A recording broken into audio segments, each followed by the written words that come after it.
Hey everybody, I'm Angie Goff, and this is the Oh My Goff Show. For nearly 2 decades, I've covered big stories and big names, whether it was reporting from the royal wedding, the Super Bowl, or sitting down with the First Lady. There's one thing I know for sure. Behind every headline is a human story, one filled with ups, downs, laughter, and life lessons. Each episode, we'll tap into some pretty incredible minds, people who've found true success in chasing their dream or changing the world. It's the story behind the story that I hope will inspire your own. This is the Oh My Goff Show with Angie Goff. Oh my Womble. Yep. That's what I'm saying today because Lily Womble is our guest today for this edition of Oh My Goff. She's the Brazen founder and CEO. But before that, she was one of the top matchmakers in the country. She was the swipe master, so to speak, okay? Her numbers don't lie. But out of that experience, which we are going to talk about, she has turned into this OG dating coach and life coach. And she is not only helping people fix their lives, but also fix their hearts and really find what it is that their heart needs and wants. She's also debunking all those scams out there, you know, those dating apps. I'm not saying they're all scams, but she's getting to the nitty gritty of it. She's going to debunk some of the dating myths in this digital age that a lot of people are dealing with. And really at the end of this conversation, whether, I don't care if you're married, you're in an open marriage, you're doing whatever. We all know somebody who is looking for love or who is at a loss and who is missing that component of their life. And we all want to find ways to pull out a tool to help them. And so if anything, there's going to be a great takeaway from this and a lot of clarity. And so with that said, Lily Womble, thanks so much for joining us. So glad to be here, Angie. Woohoo!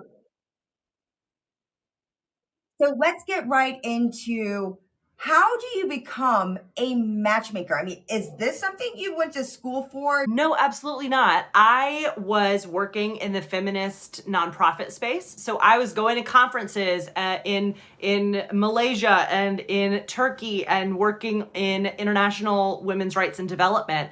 And, when I wanted a shift in my career, I honestly, Angie, I burnt out of the nonprofit life, which is so common. And so I was looking around for a job. I was living in New York. I had like 5 side hustles. And my friend said, there's this matchmaking firm looking for matchmakers. And I was like, that's hilarious. I had no idea that exists. It'll be a funny story. Like, that's why I applied, because I needed a job. I thought it'd be a funny story.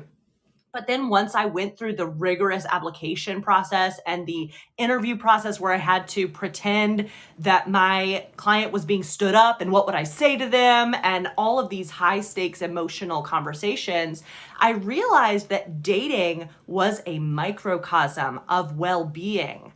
That dating was this microcosm of every hope, joy, dream, fear, insecurity, desire that we have. And that in that way, I could help women be well through the lens of their dating lives as a matchmaker. So that's what it was sort of sink or swim. I for the first year, I was just sort of bumbling along in that job. And then in year 2, I really hit my stride and became one of the top matchmakers out of 160 at that firm.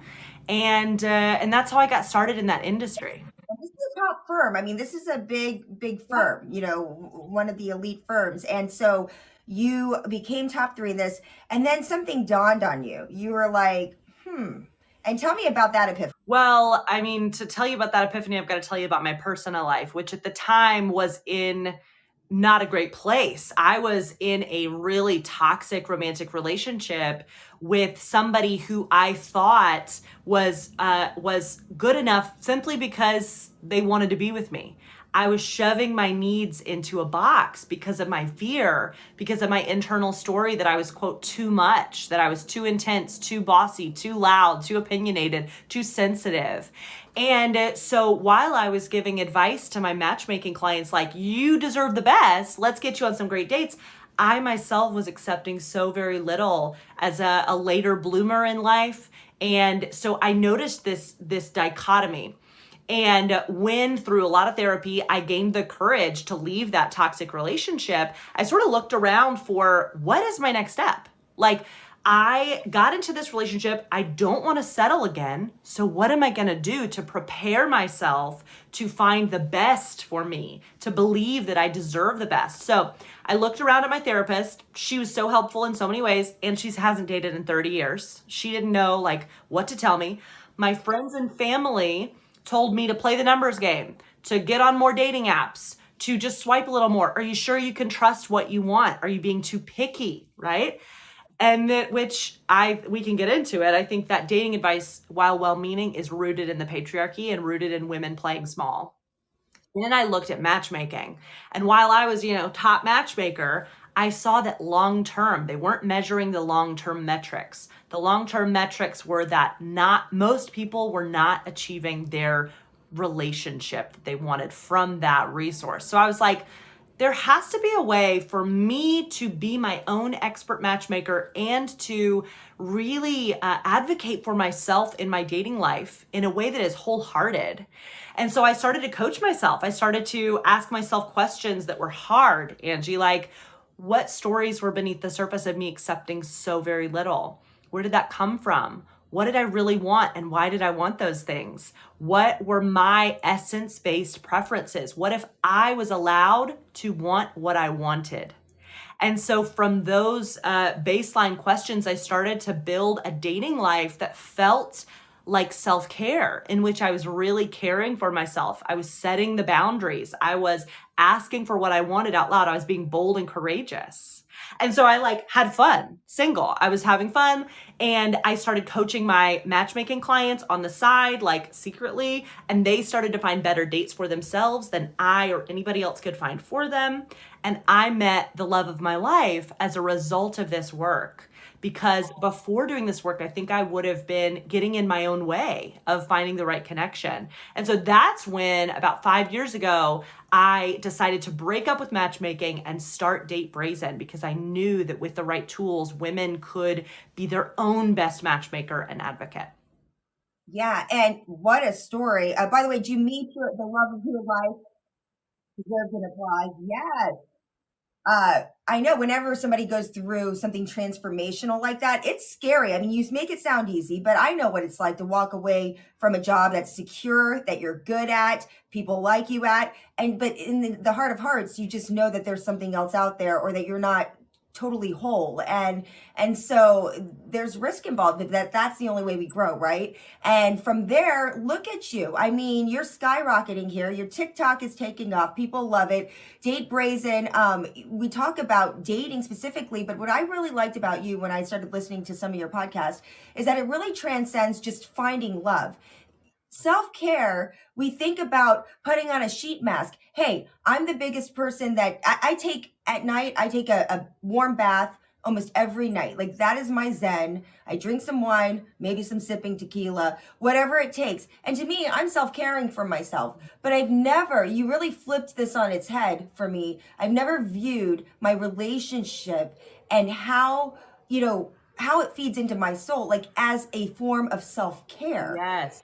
So, so I think that's it starts with perspective, right? Because I know that there's some people here, I'm not going to call you out, that especially that's in our audience right now, our personal audience, that would say, well, you've said, Lily, dating apps suck, right? And I know there's a lot of reasons why. But what's the answer then? What's the answer in this day and age? Yeah. So Tinder just turned 10, right? The New York Times just did that whole article about how Tinder turns 10. That the dating app space has changed the landscape of how we think about and do dating in a way that can be helpful and can be detrimental to our mental health. And so I've been saying this for 5 years, that, dating apps are really difficult on our nervous systems, that dating apps can make dating feel even more hopeless than when we didn't have that resource. They can also be a powerful tool when you use them with intention. So when I was on TikTok, bumbling around with a few thousand followers, I love them. I'm grateful for them. I felt like the best kept secret around as a business. And then this past, this year, I made a video about how dating apps are a scam, how they are taking advantage of users, how they are rewiring the pleasure center of our brain to crave cheap reward. Dating apps were created literally like slot machines, starting with the Tinder model, right? Swipe left, swipe right. Their job is to literally get you with a gallon bag full of quarters at the Atlantic City casino, sitting in that chair with your big gulp, putting in the quarters one by one, addicted, just waiting until you hit triple cherries. And it went, millions of views viral. And so that sort of allowed the conversation for me, like allowed me to come and hang out with you and hang out with so many other fabulous humans. And I'm so grateful that we're talking about how dating apps can be difficult so that we can get in the powerful what now conversation. The what now conversation is, okay, let's create an intentional strategy because you want something and it's not here yet. And the space between you want something and it's not here yet can be really frustrating. And so the strategy that I talk about is both mindset and tactics. The mindset is when you're dating in person, which I think that if we look at a dating life as a pie, I think 60% of that pie should be in-person dating and 40% of that pie should be online. But that's hard. Yes, it is. And it's possible. When I say in-person dating, Angie, I think people think, oh my God, I should be going on dates that I meet in person 60% of the time. No. 60% of in-person dating means get out in the world and build your most joyful life. Get out in the world and do things that bring you so much joy that you're filling your cup, and you're filling your cup so much so that it pours out of you to approach somebody. It pours out of you. I had a client the other day who's doing this process, and she said, a man approached me at a bar and said, your energy is so beautiful. I had to say hello and I had to ask for your number. Can I take you out this week? She was like, because of the joy building that I'm doing in the world, my energy is now attracting people to me. And then on a dating app, using it with intention means a lot of boundaries, means knowing what you want, and means asking for it often out loud and not settling for less. But there's also time and space, because I feel like I like looking at my friends' apps and just like swiping, because I'm like, oh, this is fun. To me, it's like a game, right? Because I've been married so long, and I have a brood that I think the first dating app, it wasn't even an app. It was in 2001. I was like it was on dial-up, and I went on AOL like matchmaker or something. It was so taboo. You didn't tell anybody about it. I was living in LA, and I remember I went out and I met the guy, and he was 7 feet tall. And by the end of the night, my neck hurt so bad from just like looking up. I was like, this is not going to work out. And I knew. And then that was the extent of my dating experience online. But it is so fun to look and swipe. But it's just like choice paralysis. I feel like this is like the TJ Maxx of trying to find your life. Like, I'm like, what aisle do we start it? And how do you know this is real? So it's just so overwhelming. And I just know friends who are on multiple apps and they just cannot find anybody. Yeah. Well, I say that I think that a mindset shift that I would recommend to your friends is to shift away from viewing a dating app as the answer. That's what you beautifully titled our chat today, like dating apps aren't the answer. Like when people, let's talk women specifically, are looking to a dating app to prove what they want is possible, the dating app is always going to prove to you that what you want is not possible, right? If you're giving the app that much power over what you deeply desire, over that microcosm of your well-being, then you will fall prey to being taken advantage of by the addictive app. Is that because the app's like that? Is this the algorithm working against us? I think it is. So our human brains do their job, which is to gather information, confirmation bias, to confirm the stories that we already have playing in our heads. So if your friends say, I'm just not finding anybody, then your brain is going to search for more data to prove that story right. Yeah. And so that is why, and our brains also love to look at faces. We love to look at human faces, especially when some of them are really cute. So I don't think that I think the algorithm is a very flawed piece of tech that is not caught up with like what we think it is, right? Like it's not working in our favor. So trusting a dating app to you see it when people say like, I don't know why this person was served to me. This is not what I want. Well, the dating app is just giving you as much of the good stuff as you need to keep coming back, but not enough of the right stuff for you to get you off the app completely. Do you see it? Because I look at Facebook and Instagram. I tell people all the time, I'm like, these apps, yeah, they're all about community and sharing, but they're marketing tools. They are built to make money. Is that how you view dating apps? I mean, this is a big business. It's a $3 billion business, if not more so right now. You know, I think that we look at, also just to get really nerdy with it, Match Group is the conglomerate that owns most every single dating app except for Bumble. Like Match.com, Hinge, Tinder, eHarmony, Plenty of Fish. Grindr, all owned by Match.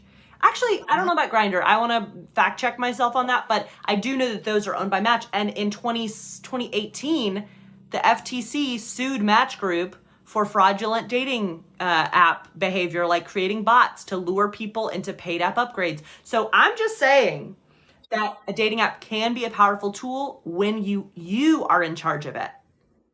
So which ones do we use, and are there rules? So I like to look, I like to say I hate all dating apps equally. I don't think any of them are necessarily better than the others. However, I do think we got to think about our brain's cognitive load. Our brain has a cognitive overload limit. And so when we spend too much time on any dating app, when we swipe too much on any resource, our brain's going to go into cognitive overload. We're not going to make good decisions.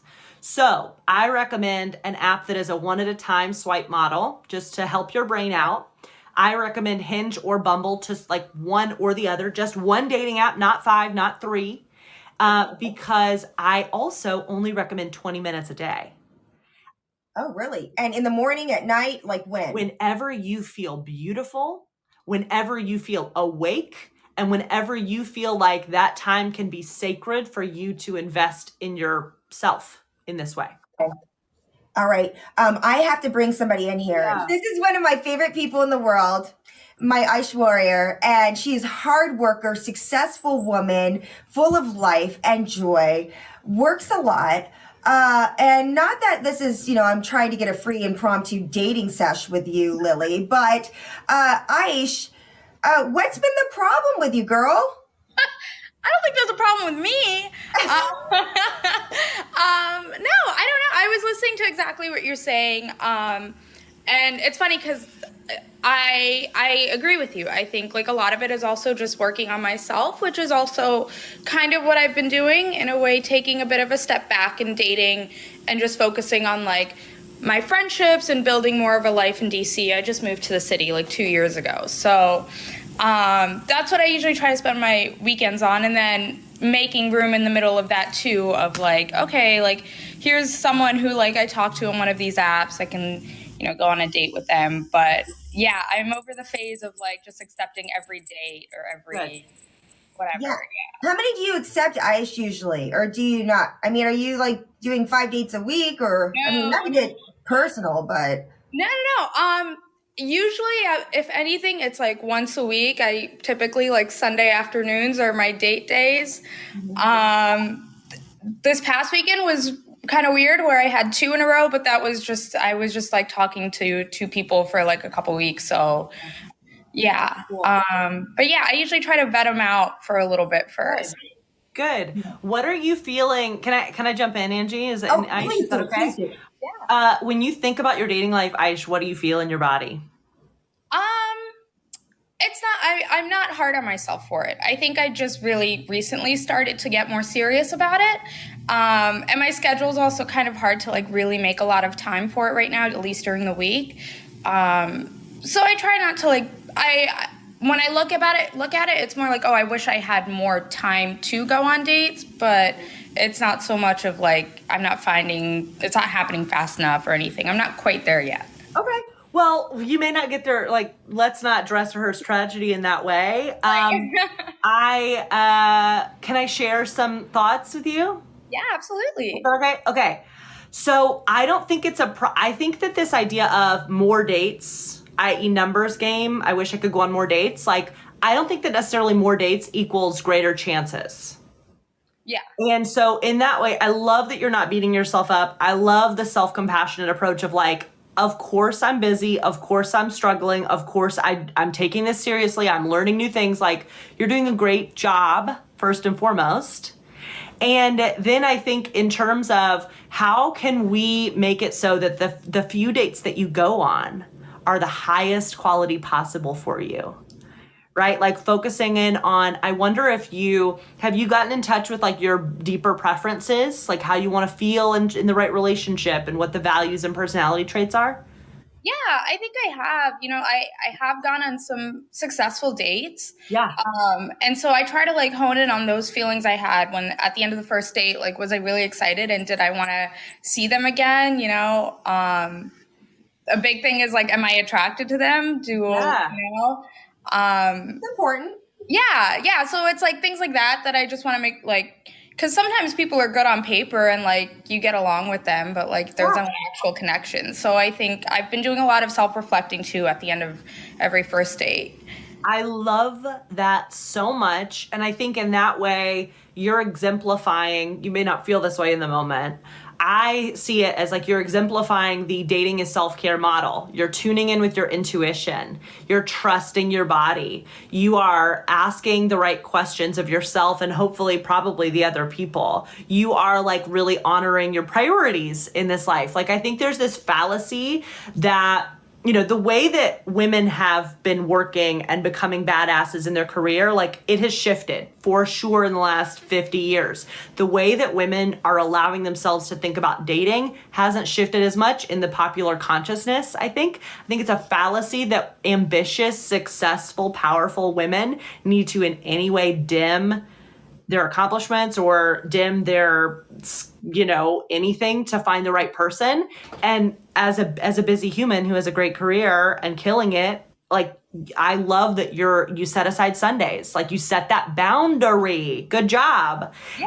And so I just want to say good job. And if I could recommend anything, it would be the thank you more please challenge. Have you heard this phrase? No, I have not. Okay. So this is a way to do in-person dating without having to find people in person all the time. When you see what you want in the real world, even if it's just a tiny sliver of it, like I like to say, when you see a cute person exit a therapy office, or when you flirt with your barista, or when you have an amazing first date, when you're really attracted, I would love to encourage you to say thank you more please out loud. To be like, universe, I see that what I want is possible and available and in front of me, actually literally in front of me. It may not be my person yet, but thank you more, please. Thank you more, please. I'm ready. Thank you more, please. And so in that way, you're really working, if there is any confirmation bias happening of like, oh, it's not going to happen, or oh, I'm so discouraged. Is this how it's going to be forever? Like, this is a way to say, thank you. I see you, brain. And let's also look for evidence that what I want exists in the real world right now. Yeah. No, I like that a lot. Thank you. I like when I see like people hugging at the airport and stuff, I'm always like, I don't say thank you more, please, but I feel that. I'm kind of like, we need more of that. Like, I want that, it's just such you resonate with that feeling. And Aish, I'm just gonna be honest, Aish, but you are a hard worker. And so, and a lot of women are put in positions where like their schedule doesn't allow, in a traditional 9-to-5 situation, especially if they're young and they're climbing the ladder. And Aish, when I saw you last week, you were defeated. You're like, oh my God, I worked all week and then traveled, had to see family. She's outing you, Aish. She's outing you. I'm sorry. I'm trying to help you, girl.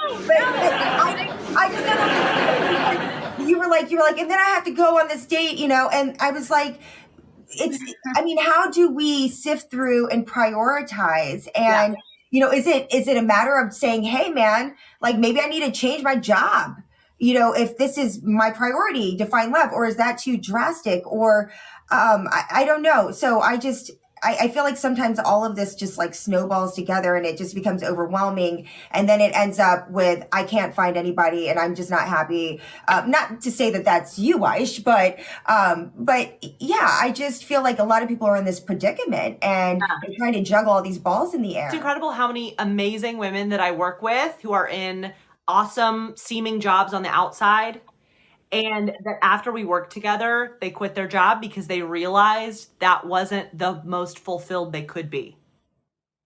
That it wasn't necessarily about dating. Because when they come to me, they're like, I'm too busy. How am I going to make time? How am I going to do this? And then once we do the deeper work of identifying their desires, of identifying their preferences, of really vision casting the life that they want to live with the right partner, they discover that that job wasn't the job for them, or that city wasn't the city for them.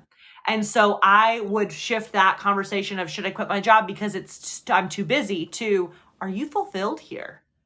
Are you really allowing yourself to want what you want? And then in terms of how to screen people, I have an amazing tip for that, which is called qualifying, disqualifying questions. So once you know your deeper preferences, let's say I want somebody compassionate, I want somebody funny, I want somebody family oriented, I want somebody social justice oriented, and I define what all those things mean to me, I call it my love life vocabulary. Then it's about, what questions do I need to ask somebody online and in person to gauge whether or not they have that preference, to gauge whether or not they have that personality trait. So for example, on a dating app, instead of starting with, how's your weekend? Or, that's a cute dog, what's its name? Instead of opening with I call those nowhere conversation starters, open with a qualifying, disqualifying question like, what's bringing you joy lately? So when you when you ask that, you are disqualifying the people who don't want to be in an intentional conversation, who just want to mess around. You're disqualifying them. You're also seeing if they're in touch with themselves, if they're in touch with their own joy, if they're in touch with what lights them up. And how they answer gives you good information. But people aren't prepared for that, for you to say, hey, what's good? What's good in your life right now? It's just like when people say, how are you doing? I literally look at them, I go, do you really want to know? How long do you have? Because it's just one of those things where people, like you said, it's just so, I don't know, vanilla and so empty. And so do you think that could kind of scare people? We just did a story about this on the news last night, like the first things that you should not say on a dating app, like, want to come over, just the obvious type of stuff. But yeah, so, I mean, can you possibly scare people off by throwing them a curveball like that? So here's the unconventional truth that I believe, Angie.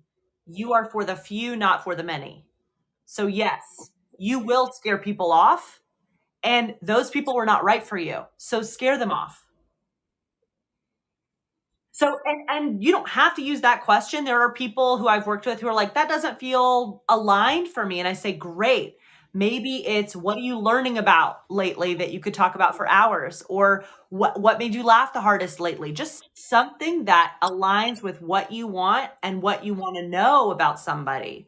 So asking those deeper questions really helps to qualify the right people, disqualify the wrong ones. I can't tell you how many relationships I've seen started from my clients asking that question. I love that. That is really a great example. Guys, I hope you're taking notes. And girls, I want to bring April in. Hi, nice to meet you. Okay, first of all, you need to make a dating app for married people, okay? Because I think sometimes married people forget to learn how to date, honestly. Seriously, I've been married for 12 years and I feel like you and I need to solicit and have a conversation. But I love how you said that, how sometimes we as women come and have lists to say what we want and what we don't want.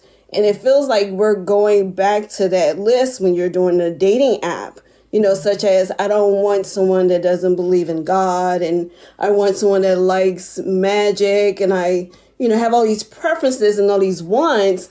But it's like, are we getting what we really want, or are we just getting something that we need? So how do you deal with that when you're trying to deal with a dating app? Yeah, and also along those lines, you always hear about what you should put in your bio. I forgot to ask Aish what's in her bio, but I feel like sometimes people, you hear the stats like if you have a dog in your picture, like you're more likely to get more swipes. So general rule of that, and like deciding and being really truthful, and how truthful should you be out Yeah. the gate? Great question, April. Thanks. Thank you, April. You're welcome. Okay, so I want to do two buckets. First, April's question, and then your question, Angie. So about the checklist preferences, and then about the bio and how to create a bio that is really authentic. Okay. There is a difference between checklist preferences and essence-based preferences. Checklist preferences are like age, height, location, education preference, all those things. You get to want those things, like write them down, acknowledge.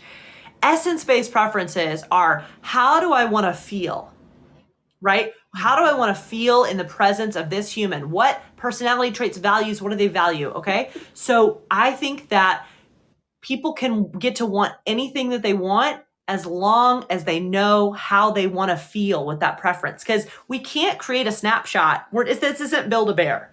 We're not going to build somebody with our beautiful list of preferences. This is about, I know what I want because I know how I want to feel, and I am willing to be surprised by how that person shows up in the real world.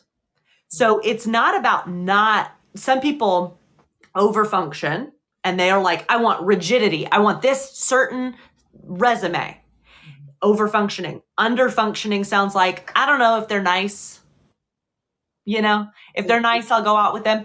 You get to meet in the middle with, how do I want to feel? If you have an age range, let's use education preference. I have clients who've gone to Ivy League schools, and they say to me, Lily, I really want somebody who's gone to an Ivy like me.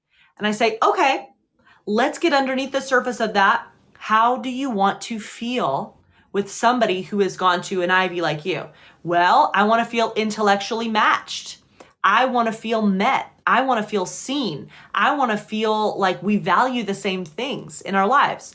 And I say, great. Is it possible that how you want to feel cannot be contained by what school is on their resume? And so in that way, getting beneath the surface, right? Okay.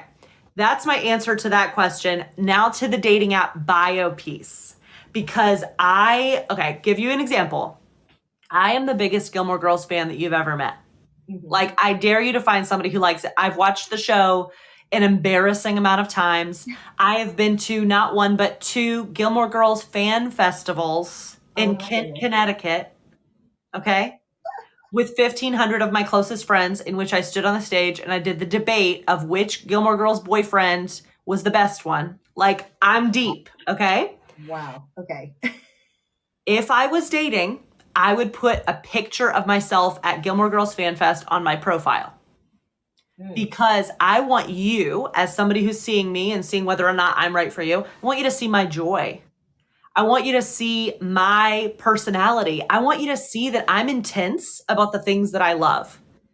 I also would put on my profile that I was looking for a partnership with the right person to do life with side by side. I would not couch what I'm looking for fear of not being cool enough. Yeah. So that blend of like my light, my joy, my intensity with, here's what I desire. Here's what I'm looking for. And in a way that is grounded and not desperate, but is just me. And do people make that mistake? Do they try to look cool? And my God. People, I think, Angie, I think that people want to be the wittiest. They want to be, I had somebody on TikTok ask me a question yesterday about how can I be more enticing, quote unquote.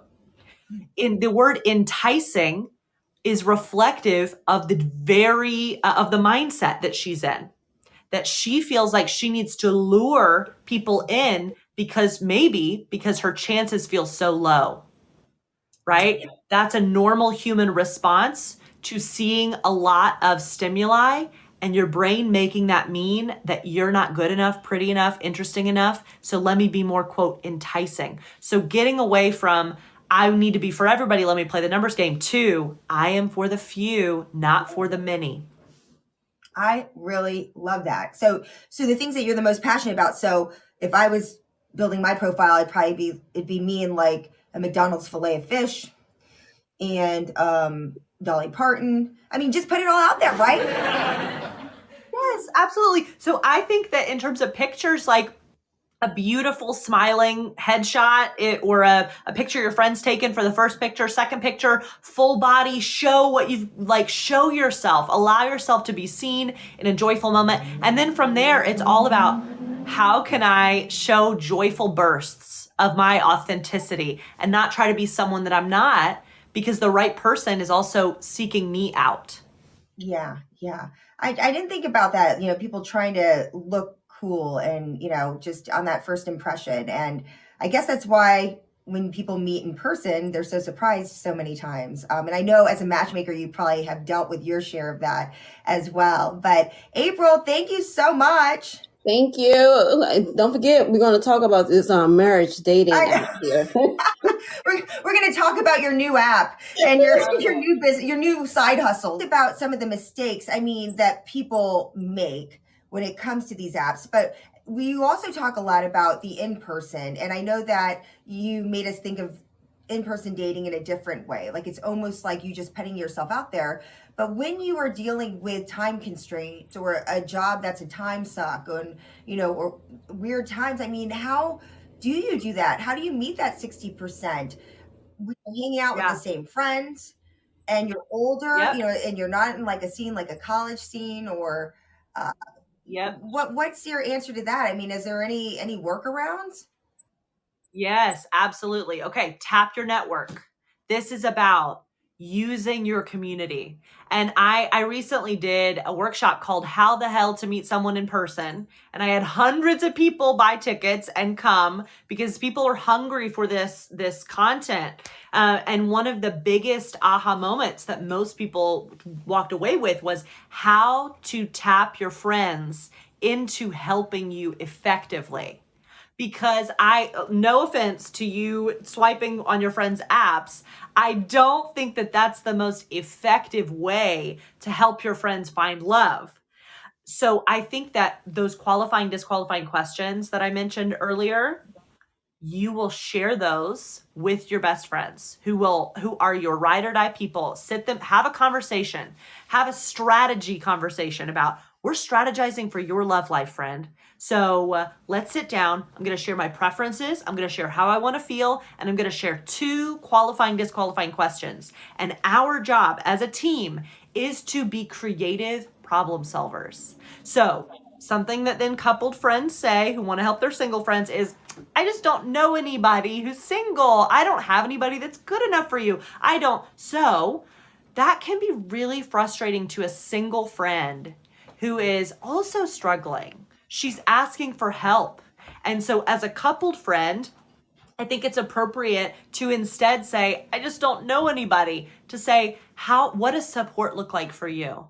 How can we go into the real world together this month? And maybe I can be your wing woman. How can I, right? And so as a coupled friend going out with that lens of, I'm a creative problem solver. We are powerful people. We meet new people all the time, right? Getting into that mindset. And then as a coupled friend who wants to set up a single friend, when you meet somebody awesome, ask them the qualifying, disqualifying question. Hey, what's bringing you joy lately? If you're in a conversation at a bar or at a conference or at a wedding, hey, what's bringing you joy? And then with their answer, you'll get a feeling for them. And then you can say, are you single? That answer really sparked something for me. And I thought of somebody for you. It's funny. I feel like this is what they used to do in the olden days, like at the beauty salon, you getting their hair done, woman's doing their hair, and then the girl's just talking, and the mom's like, oh, and she asks these, or the hair salon stylist is doing, and is asking these qualified questions, and then it's like, well, I think I know someone for you. And you hear so many of those old fashioned stories that happen like that. And so that really kind of took me back to that. So, I don't know why Still Magnolias came to my head, but it's just, it just all makes sense, right? Because a lot of times we kind of go, as materialistic as it sounds, there's a cute guy, I met a cute guy, he's single, like, I think you guys could be, and we don't get past the surface. And it's so easy to ask a question and cut right through it. I feel like that's what you've made clear just now. Aish, if you're still on and you're still my friend, let's see. I know that she has to go to work too. She might have popped up. Oh, she is. If you're still my friend, then you got homework, and I need your questions when I get into work today, because we are tackling this. We're going out into the world. So if you want help with this, I have like 100+ episodes of my podcast that are really diving deep into the strategy of this. So the Date Brazen podcast is a resource for everyone. If you're like, I want to know how to do that, then the Date Brazen podcast is an amazing place to start. Yeah, binging. And datebrazen.com it's all right there. And then from there, you can get to her TikTok, you can get to the podcast, to the coaching sessions that you do. And that's what I want to ask you about too, because as you heard from April and from myself in listening to you, I mean, it's not just about dating. I mean, you help people really kind of just clarify what brings them joy and brings them happiness, because I feel like once we can tap into that, everything else will center around it. It becomes the nucleus, and things fall into place. Yeah, this is not about how to catch somebody quickly and how to 10 steps to find the right man or whatever. This is about, how do I create the most loving, compassionate relationship with myself first to prepare my heart for the right relationships moving forward. Yeah. And that when my friends and when my clients find the best relationships of their lives, the work continues. It's not like, it's not like this person. A lot of people on TikTok recently have been saying, yeah, I'm doing all of this work, but are the people that I'm dating doing all the work?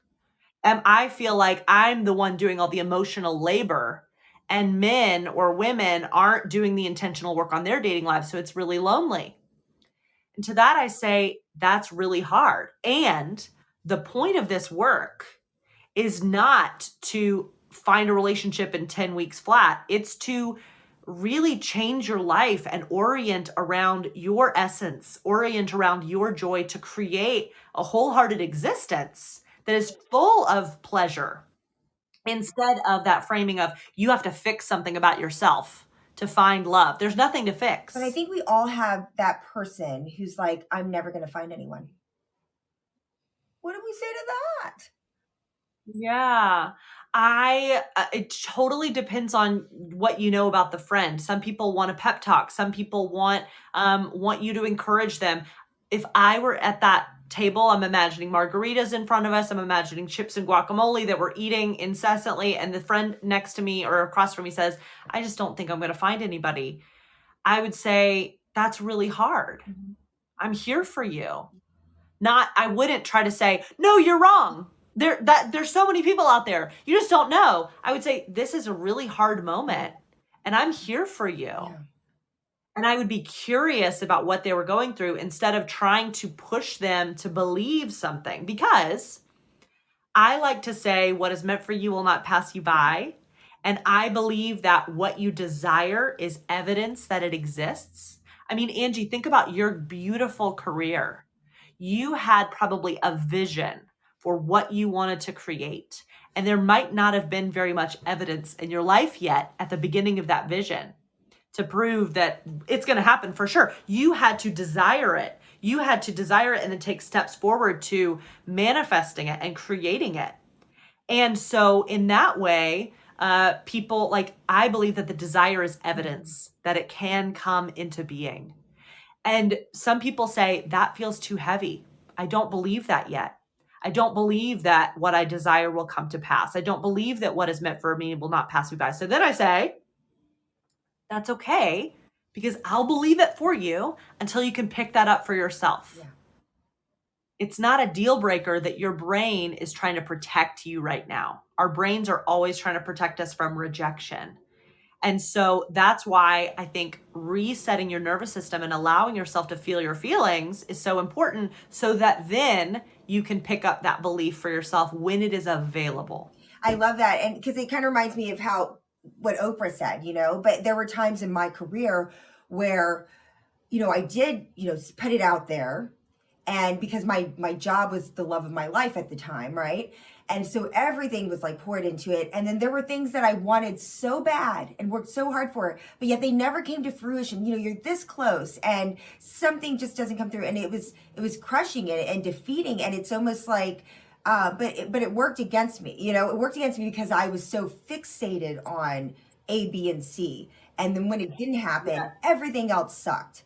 I didn't care about anything else. So I think that, when we say putting it out in the world, there still has to be a process to it. We can't just say what we want. And more importantly, we can't get consumed by it. Right.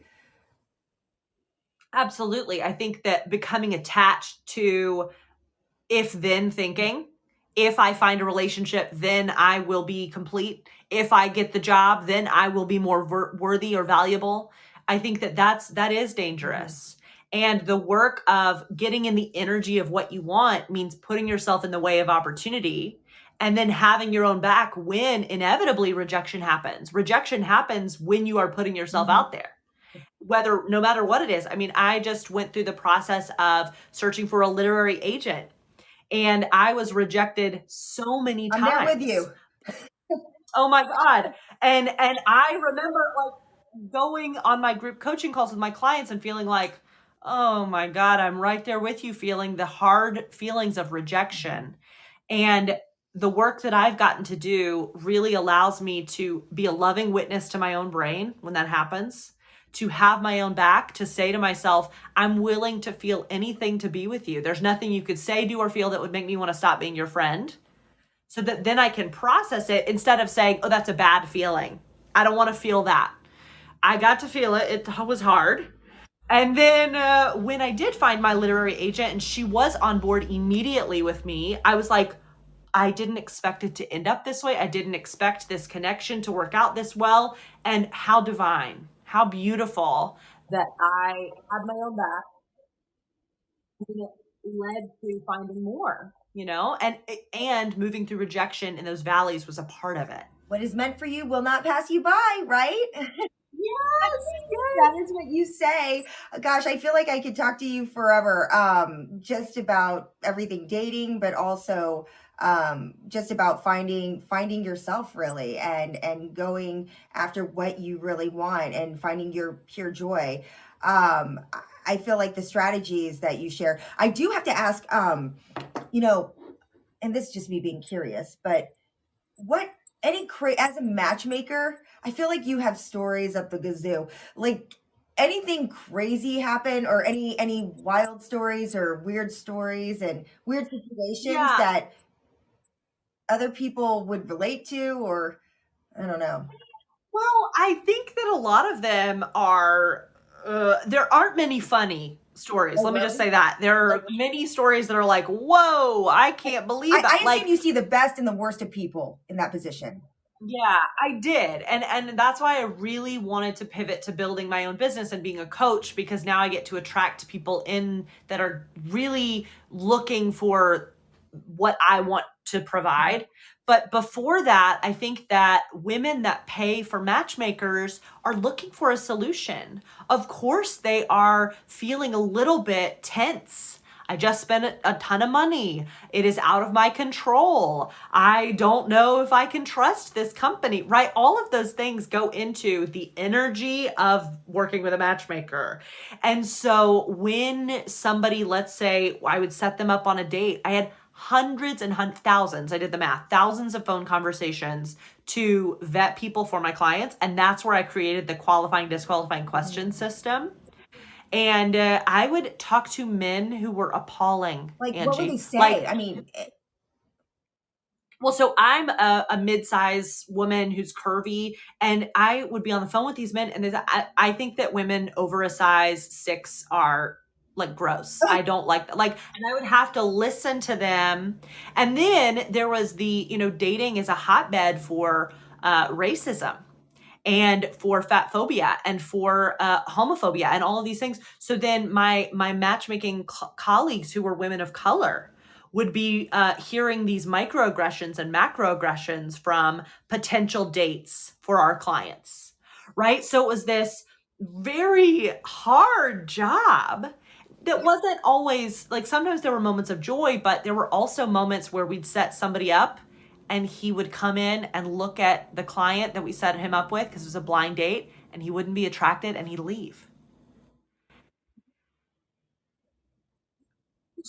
What do? There's nothing, like, all we could do is hold space for that client and her feelings, of course, and that was my learning ground for being a great coach of like, wow, that really sucks. And I'm going to be here with you to hold space with you until you can move through this. Now, I am not a therapist, and I only work with people who see therapists outside of our work because I learned that dating brings up a lot of stuff. It's that microcosm. And what you see, I mean, this is what people, men and women, are dealing with on a daily basis.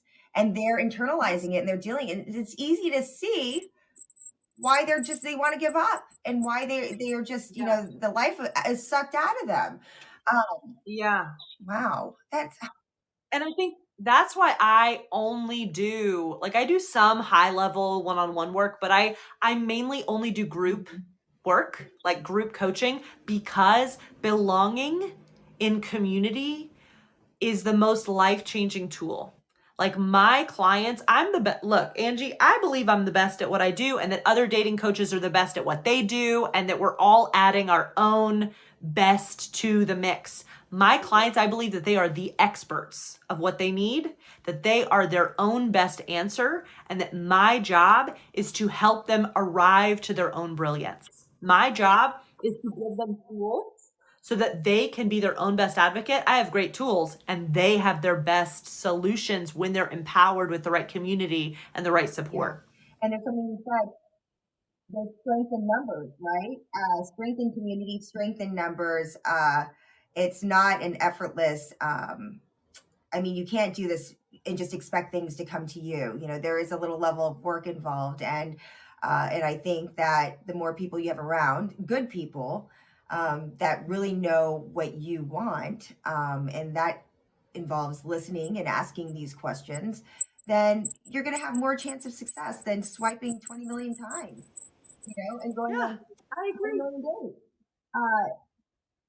Deep thoughts with Lily Womble. I really love it. You are so fantastic, and we really appreciate you joining us. I don't know if anybody else wants to jump on stage. Let me see here. I love how, April, she joined in, and just said how growth is so important. And I feel like... And I'm going to be in DC doing a workshop called How to Attract Love with Your Main Character Energy on November 17th. And the ticket is in the link in my bio on all social platforms. So would love to see you in person. God, and I'd love to see you too. Aish, we go. November 17th. Mark your calendar. Yes, it's at the gorgeous Line Hotel. Okay. Yeah. And we're going to have cocktails, and I would love to meet you in person too, Angie. It would be so fabulous. It'd be so fun. And listen, single, married, whatever, I'm all about the main character energy, right? We all need to have that main character energy. We don't have time to be the extras in the back.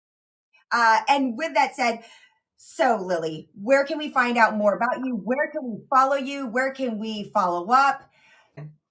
So Date Brazen on all social platforms. I am mainly on TikTok. So go find me there at Date Brazen, DateBrazen, and datebrazen.com. The Date Brazen podcast is where every single week I'm giving actionable mindset and strategy tools to arrive to the best relationship of your life. And I also have an amazing guide that is totally free called The Guide to Make Dating Feel Like Self-Care. And it is a journaling guide, and it'll really walk you step by step through what I've been talking about today. And you can find that at datebrazen.com. Awesome. Lily Womble, Date Brazen, CEO and founder. Thank you so much. Thank you. I'm so grateful to be here. Thanks for listening to my mom's show. Don't forget to subscribe.